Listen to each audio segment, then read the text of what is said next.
আসসালামু আলাইকুম সুপ্রিয় দর্শক, এইমাত্র পাওয়া কালবৈশাখী ঝড় ও তার সাথে বজ্রসহ বৃষ্টিপাতের ভয়ানক দানবীয় আপডেট আপনাদের সকলকে জানাই আন্তরিক শুভেচ্ছা ও অভিনন্দন। বন্ধুরা, আজকে বুধবার 30 এপ্রিল। আজ সকালবেলা থেকেই শুরু করে 24 ঘন্টার মধ্যে বিভিন্ন জায়গাতে কালোযুক্ত মেঘের দানবীয় আকার ধারণ করবে এবং বিভিন্ন জায়গাতে বিভিন্ন টাইমে ভয়ানক আকারের কালবৈশাখী ঝড় হবে বলে আবহাওয়াবিদরা জানিয়েছে। সকল আপডেট আজকের এই ভিডিওতে পেয়ে যাবেন। এছাড়াও আবহাওয়াবিদরা জানিয়েছে দুপুর 2টার পর থেকেই বাংলাদেশ ও কলকাতার বেশ কিছু জায়গাতে ভয়ানক আকারের কালবৈশাখী ঝড় হবে এবং সেই ঝড়ের কারণে বেশ কিছু জায়গার ঘরবাড়ির টিন উড়ে যেতে পারে, তার সাথে বড় বড় গাছপালা ভেঙে যেতে পারে। সেটার একটা বিস্তারিত আপডেট আজকের এই ভিডিওতে আপনারা পেয়ে যাবেন, তাই দয়া করে সম্পূর্ণ ভিডিওটি দেখবেন এবং আপনি কোন জেলা থেকে আমাদের এই ভিডিওটি দেখছেন সেটা অবশ্যই কমেন্টে জানাতে ভুলবেন না। তাহলে চলুন আজকের এই ভিডিওটি শুরু করা যাক।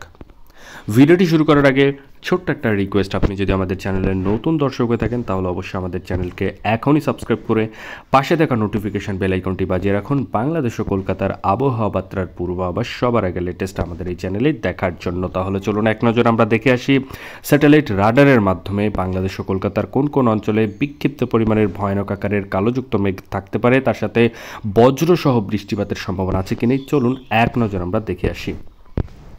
তো প্রথমে আমরা যদি দেখি তাহলে দেখতে পাচ্ছি চট্টগ্রাম থেকে শুরু করে রাজস্থলী, রওনছড়ি, কুতুবদিয়া, থানচি, মহেশখালী, টেকনাফের আশেপাশে দিয়ে ভয়ানক আকারের কালোযুক্ত মেঘ থাকবে। এছাড়াও ঝড় বৃষ্টির সম্ভাবনা রয়েছে। এছাড়াও মতিরাট, সেনবাগ থেকে শুরু করে মাদারীপুর, ফরিদগঞ্জ, কুমিল্লা হতে আগরতলা থেকে শুরু করে কাপাসিয়া, নাগারপুর, ফরিদপুর, ঢাকার আশেপাশে দিয়েও কিন্তু একই ধরনের আপডেট থাকবে বলে আবহাওয়াবিদরা জানিয়েছে। এছাড়াও আমরা দেখতে পাচ্ছি কিশোরগঞ্জ, লাখাই, মাদান থেকে শুরু করে আমরা দেখতে পাচ্ছি বাঘমারার কিছু কিছু জায়গাতে এই তাণ্ডবটি চলবে বলে আবহাওয়াবিদরা জানিয়েছে। এবার আমরা যাব দুপুর 12টার পর। দুপুর 12টার পর যদি আমরা দেখি তাহলে আমরা দেখতে পাচ্ছি কলকাতার 24 পরগনা, ওড়িশা অঞ্চল এবং উপকূলীয় অঞ্চলের সমস্ত জায়গায় কালবৈশাখী ঝড়ের কালোযুক্ত মেঘ দেখা যাবে, তার সাথে বজ্রসহ বৃষ্টিপাতের সম্ভাবনা রয়েছে বলেই আবহাওয়াবিদরা জানিয়েছে। এছাড়াও বাংলাদেশের যশোর, সাতক্ষীরা, খুলনা, সায়েমনগর, মাথাবাড়িয়া, কলাপাড়া, পিরোজপুরের আশেপাশে দিয়ে এই ঝড় বৃষ্টি হতে পারে বলে আবহাওয়াবিদরা জানিয়েছে। এছাড়াও মেহেরপুর, পাবনা, রাজশাহী, সিংড়া, মহাদেবপুর থেকে শুরু করে বালুরঘাটের আশেপাশেও কিন্তু একই ধরনের আপডেট থাকবে। এছাড়াও রংপুরের আশেপাশেও কিন্তু একই ধরনের আপডেট থাকবে বলে আবহাওয়াবিদরা জানিয়েছে।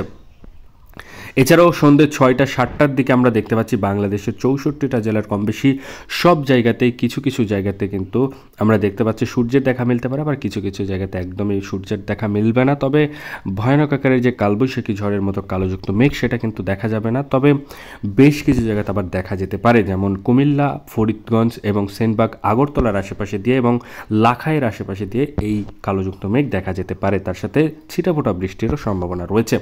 এছাড়াও কলকাতার 24 পরগনা, ওড়িশা অঞ্চল এবং উপকূলীয় অঞ্চলের সমস্ত জায়গায় কিন্তু ঝড় বৃষ্টি হবে বলে আবহাওয়াবিদরা জানিয়েছে।